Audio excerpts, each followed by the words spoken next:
I was promiscuous at an early age, drank at an early age. Michelle, tell me about your father. What was he like? Well, I don't really know what he was like. My perception of the little bit of time I was around him would be that quiet, probably as an adult looking back, you could see the insecurity maybe, the unsettledness. I would say there's probably some insecurity, some stuff going on in there, but he always appears to be very quiet and unsure of himself. Do you know anything about his father? I don't, because my grandfather passed away. And I'm not sure how old he was when his father died. But I know my grandmother was a widow.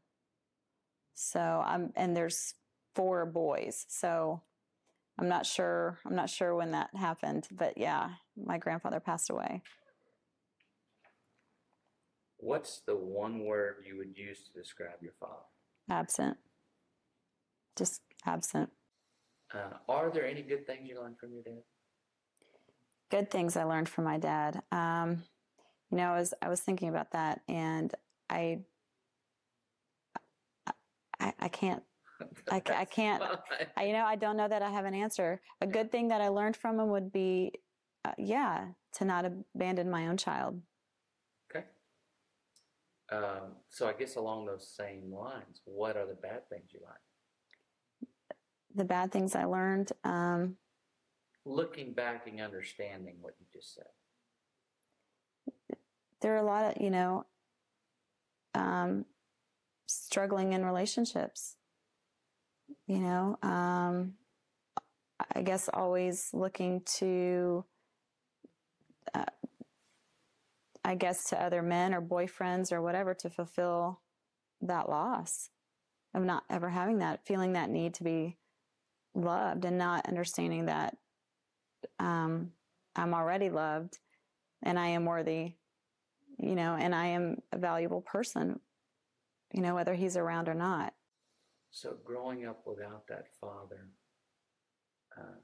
as a young child, a young girl, what do you think the impact of that was? Oh, it was huge. I don't know what it would like to be to have a father, but I know not having one. I was promiscuous at an early age, drank at an early age. I never did drugs, but there's just this insecurity in relationships. My friends are like, you weren't shy. I'm like, but I guess it's your own, maybe they didn't know how I felt. I don't know if I faked it. I don't know, but always searching for affirmation, needing affirmation, not understanding that, you are good enough because you grow, when your father, especially I would say a father abandons you, but both parents, you feel unloved.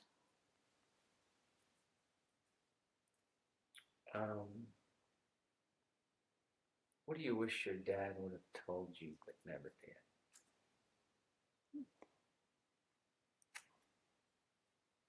I was going to say that he loved me, but I would have rather, that would have had to been followed up by actions. Yeah. I mean, I would have loved to know that I was loved. But just saying it, you can just say it all the time and have no actions to follow it and still feel unloved. What do you wish your dad would have showed you but didn't? If you would have had a father, what's the one thing you think is most important for dads to show their daughters? That how valuable they are, that their self-worth does not come from a man, and to hold on to it as long as they can, that they are worthy, and to show men how to treat them. You have women out there that are, wife material, and women that are women, and And the difference is that wife material women, they know how they deserve to be treated and how they want to be treated. And they know that their worth and value doesn't come from whether that man loves them or not. And they know that there could be 5 men that, walk into a room and they all want to, date you or be with you. But that woman is strong enough to go, but you know what? You're not sent from God. Or, I don't need to have sex with you to prove that I'm worthy or lovable. I mean, women need to know that. They find their value. They think, if they have sex with a man, that's where their value comes from, and that they're going to get this man. And that may not be the man for them. But they're searching so much for love, just to be loved, that they're willing to find it anywhere. As a follow-up to that statement, why do you think most women are that way? What causes a woman to think that I need sex, or I need to have sex with that man to make my life better? Where does that come from? I can tell you one place it comes from, and from experience, that, my stepfather molested me. So when you feel like this is the only way that you get love, or this is all that they love about you, I should say, you take that into your puberty years, your teenage years, your adult years, and you think, well, this is the only good thing about me. That's what you believe. And so what you believe about yourself is what you will do. And somewhere along the way, nobody ever told them that there was any other good thing about them. Do you think, too, does that come somewhere in women? Is that something that society shows us, too, I guess, by all the things that you see? Oh, the media, all of the media, and what's interesting nowadays, even dating, it's almost like the first thing that you have to check off your list is, well, do we connect sexually? Instead of, can we be friends? Can we get along? Do we have anything in common? Do we share the same values or morals? But the first thing on the checklist is, well, do we have sex good? That's sad. That's sad. So you've given the most important part of yourself away. And most men actually mistreat that. And what's sad is, this is somebody's daughter. And would you want your daughter to be treated that way? I look at these men and go, would you want your daughter to be treated the way that you're treating these women? And then the women allowing it to happen. Do you want your daughter doing that? I mean, there's so much emphasis on sexuality and body type and image, that we think that that's what's important. When did you realize the impact of growing up without a father and how it affected your life?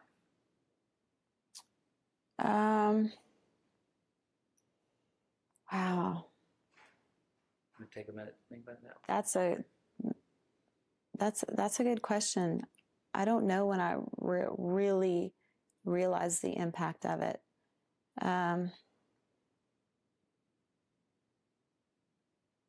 Maybe almost last year when I went to the Meadows for a week. I did a workshop, and the first workshop you have to do is Survivors 1. And it's dealing with all your childhood issues from 0 to 17. And being in there, and you get to pick the people you want to talk to.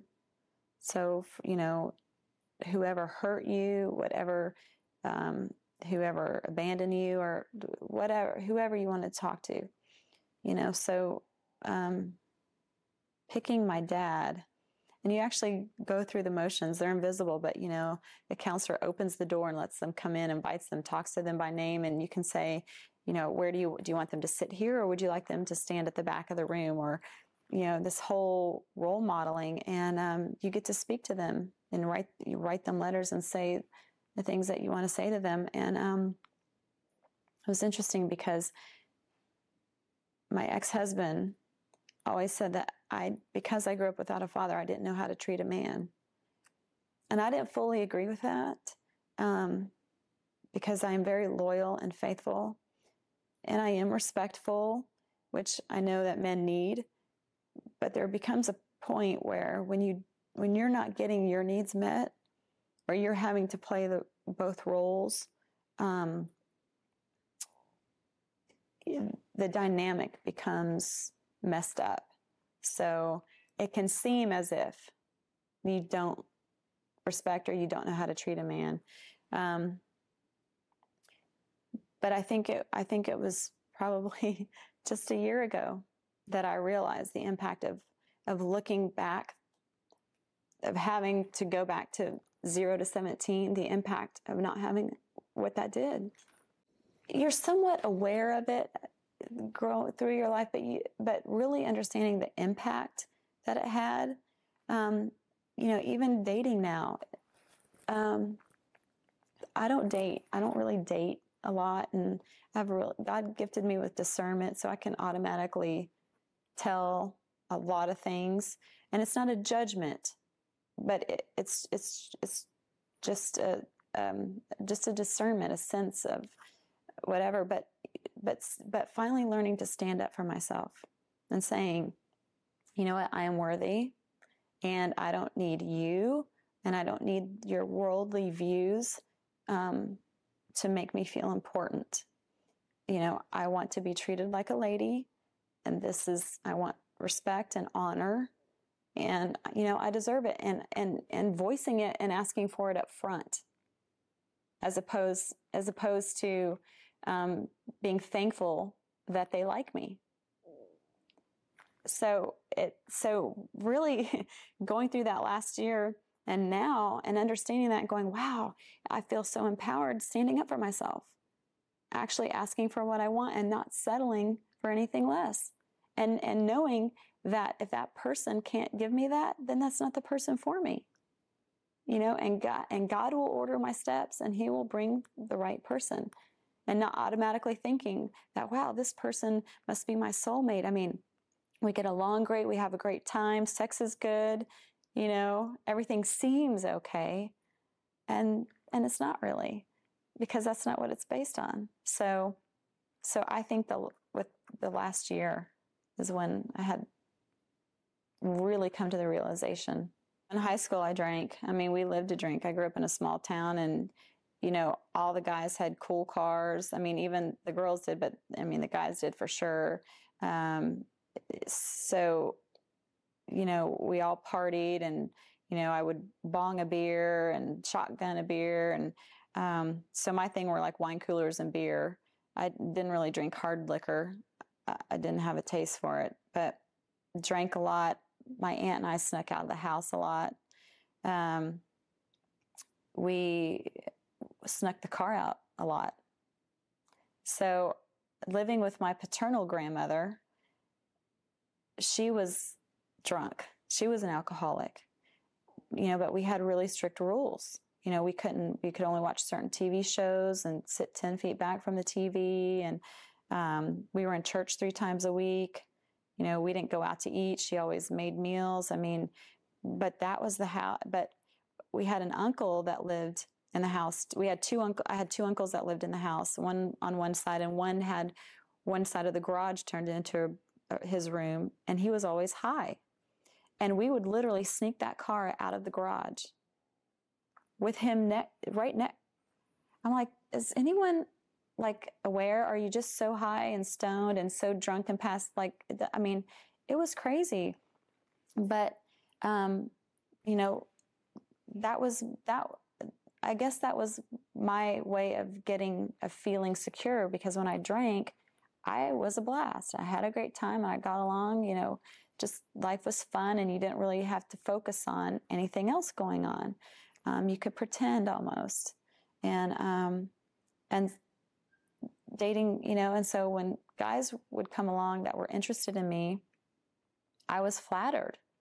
I was very flattered. I remember starting my sophomore year, and a senior would with his risky business glasses on, would like stare at me on the stairway, like he pursued. And I thought that was cool, you know? And so I'm looking back, and I look back at everything at my life up until this point.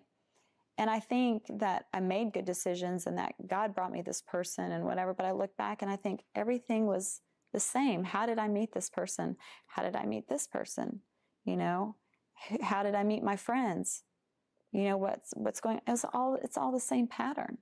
And so I had to step back after my ex-husband divorced me and go, where is my responsibility in this? And what do I need to change? And not be guided by the past anymore, and just stand up for myself and know that no matter what has happened, that's all gone and over, and I have a fresh start. And at some point I have to take over and take control of my life the way God wants me to, and let him take over. So, yes, I look at all that, and everything was the same. And as much as you want to deny it, and as much as you want to make an excuse for this situation and justify everything that's been done, it was still all the same pattern. And at some point you just have to go, you know what? I'm tired. You know, and no matter whether I had a father or not, I still have to take responsibility for my actions and make a choice to change and know that I am loved. And it's hard when you don't have a male figure telling you that they truly love you for who you are and not expect anything from you. One of the things that, again, another message that we want to convey in the film is, and you spoke to it, it's the idea that I think so many of us get caught in that, okay, I got a father wound, so I can blame that on everything. You know, we all can have that victim mentality, but there comes a point where you got to say, okay, I'm done with this, I'm moving forward. And I'm not going to be a victim any longer, you know, for the unforgiveness and everything else that helps you get past that. But just sitting here listening to your story too, Michelle, I will say, you know what, there's no telling how God's going to use your story and how he's going to use the things that you've went through in the past and how you're going to be able to connect with other women as a result of that. And the incredible change that you can have, your story can have in their life. So that's just a word of encouragement. And what's interesting too is I think having an influence over men. I mean, there are a couple men that are listening, going, wow, with their own, you know, they're just now dealing with their own stuff, going, wow. So, you know, however God uses it, you know, we all have a story. And I think what people really need to understand is you're not alone. We all walk around thinking we're the only one going through this. We're the only one that had to deal with this or this, you know, because you look at the outside of people's lives and you think that everything is great. And a lot of times people will go, oh, I wish I had their life, or I did that growing up. I wish I had these parents or this type of life or whatever. But we don't know what's really going on. And we have to be careful what we wish for. But I think what people need to know is that you're not alone. There's always somebody that's been in your shoes that can relate or understand. And if we open up and reach out, and I think what makes some women scared too is, and even men, is having reached out sometimes and getting shot down. So we have to not get discouraged and know that there's somebody out there that can impact us, that can help us or steer us in the right direction. What do you wish your dad would have done differently? I wish my dad would have made an effort, just some sort of effort, just consistency, just even living in another state, letting me know that no matter what, I was the apple of his eye. You know, that he loved me, that I was important to him. You know, it's really hard knowing that he's got another family, you know, and I have a half-brother that I barely know that, you know, he does a lot for. He's always there for him, and that's his kid. And, you know, it's very difficult. I just don't understand how you can know that you have a child in this world that you have nothing to do with. How do you think growing up without a father specifically has impacted the way you relate to men?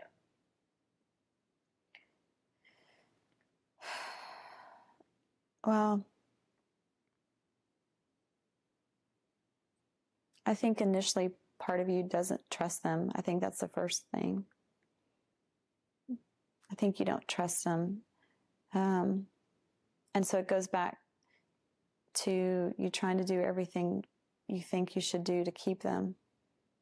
That you think if you do this, or, you know, some of it's performance, some of it is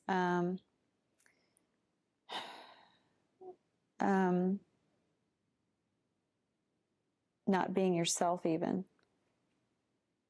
becoming someone else to keep them, so you don't lose that love, because you never had. Because I think if a woman has the love of her father, she feels strong and empowered and knows that she doesn't need anybody else, that she is worthy because her father loved her. He raised her and he brought her up and said, I love you and you're important, and don't let any, you know, I wish I had that father that when, you know, the man came to pick me up for a date at 16 years old, or the boy, I should say, that my father was at the door with a shotgun going, you better not mess with my daughter, you know, or I'm going to mess with you. You know, I wish I had that. You know, I had nobody there protecting me. I felt like a free-for-all. What do you think your father's absence told you? Oh, absolutely, that I was not important, that I was not loved. That simple. I don't love you. What was the most, do you have, because he left at an early age, do you have a most memorable time or experience with your dad at all? There's only 2 times as a child growing up that I can remember being around my dad. And one time was when he came to visit me when I lived in Germany. I remember him coming there and being there, and my mom telling me that this is my dad, and feeling very shy and back offish and confused, knowing that my stepdad was my stepdad. But I don't even really remember the time we spent together. I have a photo of like me being on his shoulders or whatever, but I don't even remember that. In fact, there's most of my childhood that I don't remember. So I do remember another time where my grandmother took my aunt and I to visit him in Colorado on the bus, and it was when my half-brother was born, and he was remarried, and, you know, his wife was weird. It wasn't warm and welcoming. It just, you know, it just felt odd, but no real connection. There's no connection there. No scooping me up in his arms, going, oh my gosh, I miss you, I love you, you know, blah. I mean, never any of that interaction, even being around him. There's a quote by Tony Dungy. Love him. And he talks about how we're growing up with a whole generation of men. Yes. Who don't know what they mean to their kids. What do you think about that? I think he's spot on. I definitely think there is an epidemic going on, and the generation of men. And I think the church is doing a poor job. First of all, I think the church wants the people to come into the 4 walls, and that's not where the church really is. The church is out.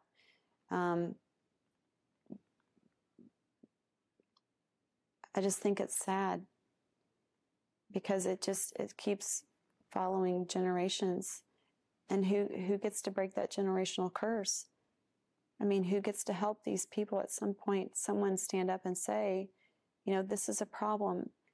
Because some of these men don't know how to do it. They've never, you listen to the prison kids, they've never even heard the word respect.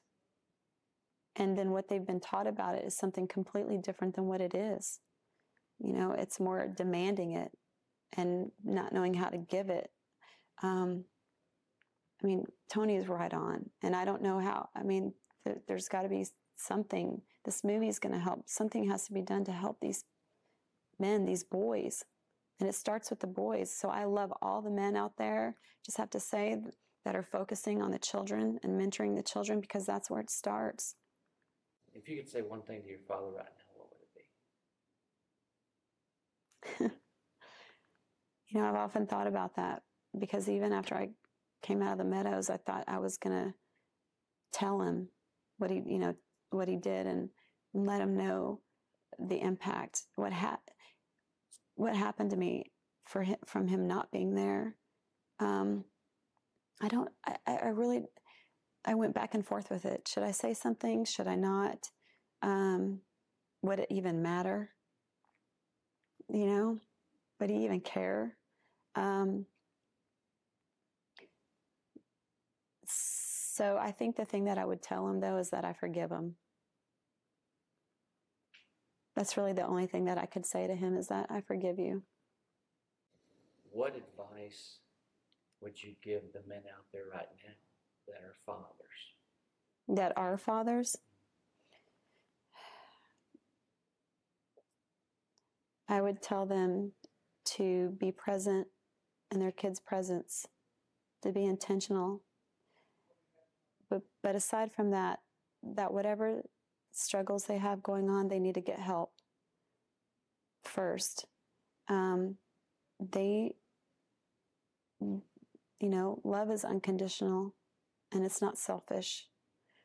And so even if they think that they're doing a good job, I would ask them to reevaluate what they're doing, to get good counsel, good mentor, talk with other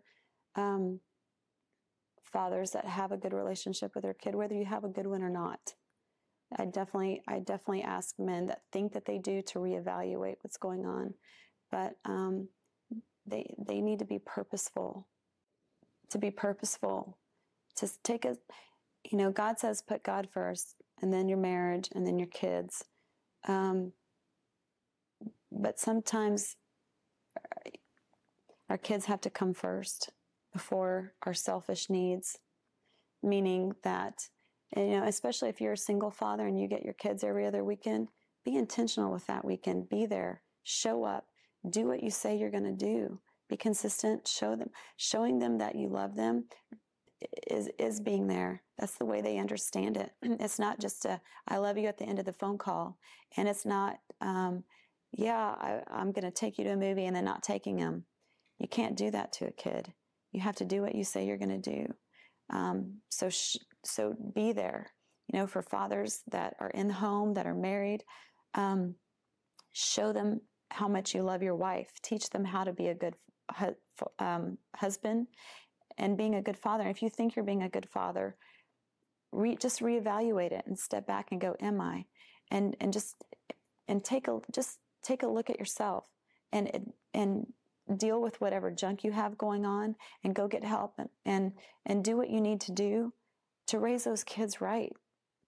Because if not, we're just going to keep repeating a cycle. I never wanted for my kid what I had to go through, and I was very intentional about raising him that way. So, I was very protective, very loving, very physically loving even, hugging him, letting him know, words of affirmation, stability, structure. And, those are some of the things that kids need. They don't need antagonism. They don't need sarcasm. They don't need your name calling. They need understanding and patience and guidance. And telling a kid, oh, we don't do that without an explanation isn't helping them. So I just, go get parenting books. Go talk to some of the experts. Go talk to your church leaders or, friends that that appear to be great fathers to you, that have a great relationship with their kids. You don't want to go talk to the father that their kid's a bully in the classroom. I mean, you know, you wouldn't get advice on money from a guy who didn't have any. So you have to go to the right people. But you have to be intentional. And if for those of you who aren't fathers that think you want to be a father, that can't wait to have kids, make sure you have all your stuff right before you do it.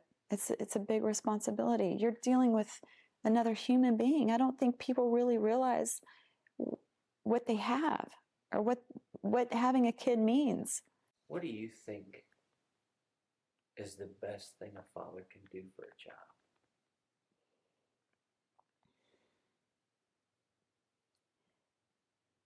Not having one, not having had one, that's a tough question for me. But you know, I can come from the mother's point of view. But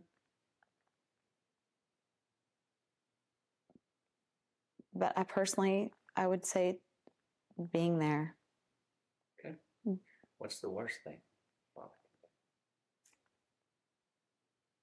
Not following through. Not following through. And that could be on anything. It could be not following through on something you promised them.